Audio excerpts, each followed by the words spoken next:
Hi students, our topic for today is stereoisomerism. We just finished in our last video structural isomerism, which you know that isomerism can be structural or can be what? Stereo. In structural isomerism, we discuss chain isomer, position isomer, and functional group isomer. Now, let's dwell on stereoisomerism. Now, this stereoisomerism, we talk about geometric isomer and what? Optical what? Isomer. Now, what is geometric isomers? What are the criteria that make a compound geometric isomer? What are the criteria that make a compound geometric isomer? Is this: it must possess a double bond, carbon-carbon double bond. It must have a what? Carbon-carbon double bond. That is one of the criteria. Then two criteria is the compound might either be a ring. Either the compound is a ring or must have a what? A double bond. On that note, a compound that is tetrahedral cannot be geometric isomer. A compound that is linear or diagonal cannot possess what? Geometric or isomer. Since what makes this compound geometric isomer? Because of the possession of what? Double bond.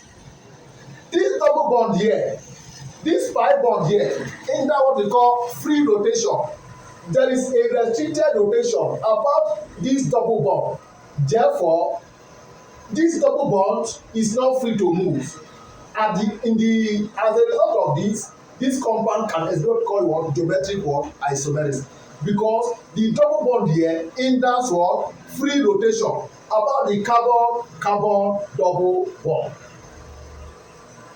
Now, let's go. Geometric isomers are grouped into two: cis and what? Trans. Cis isomer means the same side. Trans isomer means what? Opposite. Please note that. Cis isomer means what? The same side. And trans means what? Opposite side. Let's get example. If you have example with both 2N, carbon, CH3, H and what? H. What do you say this thing is? Same side. The subsequent methyl group is at the same side. So we say this is what? Cis. So this is cis but 2N. Now, carbon, CH3, H and what? H. The methyl group here is at opposite side.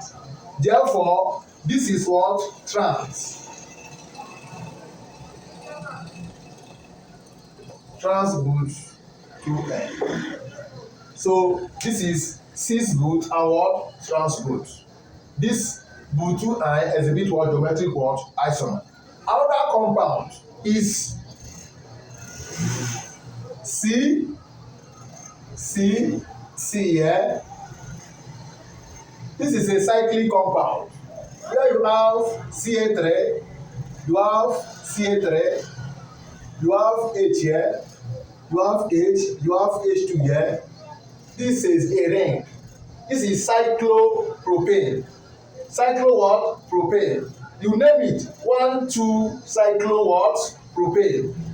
This is 1, 2. In this place, the double bond here, this is methyl group. Methyl group here is at opposite. This is trans 1, 2, cyclopropane.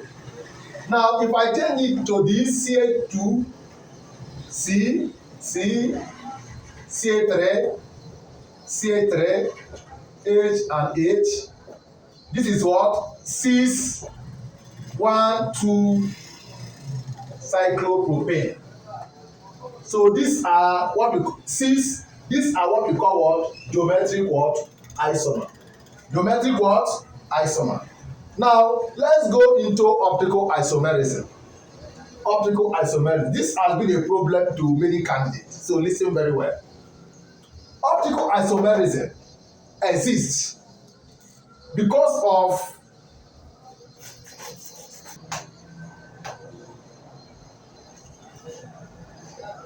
optical isomerism. A compound that exhibits optical isomerism must have what we call free rotation, must have what we call chiral center, must have chiral carbon, must have chiral what? Carbon. What is chiral carbon? A chiral carbon is a carbon with 4 groups in it. Chiral carbon is a carbon with 4 groups in what? In it. Now, optically active compound must be able to rotate a plane polarized light. Can rotate a what? Plane polarized light either to the right or to the what? Left. Now, an optically active compound must be mirror image, which is not superimposable. Get the point well. I said for compound to be optically active, it must have a chiral what? Chiral carbon. What is a chiral carbon?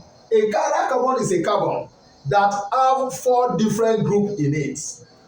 Then 2, for compound to be optically active, it must rotate a plane polarized light either to the right, which is dextro, or to the left, which is lavo. Then 3, an optically active compound must have mirror image, and that mirror image must be non-superimposable, must have non-superimposable what? Mirror image. Now watch. Let's take example with compound like carbon. Okay, we have 1, 2, 3.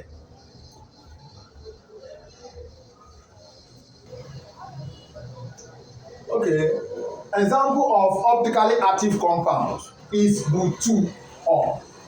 Now Bu2O can be, you can write it this way: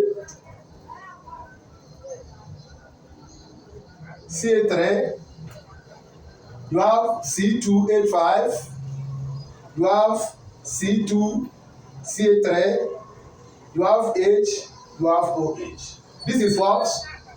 Bu2O. Bu2, which is, this is a mirror. This mirror, you can repeat this: C2H5, COH, H, C3. This is a mirror image. This is a mirror what? Image. What is here is what is here. What is here is what is here. What is here is what is here. Look at the mirror image. So for compound to be optically active, it must have a what? Chiral center. This is a chiral carbon. A chiral carbon is a carbon with 4 functional groups in it. 4 groups. This is a 1 group, another group, another group, another group. This is a chiral carbon. Now another group again that you can consider is, another chiral carbon that you can consider again is carbon, OH, Cl, H, and Ca3. This is another compound that is what? Optically what? Active. Because this is 1, 2, 3, 4 different groups in it. Now click to our comment buttons so that you can subscribe and do this for updates.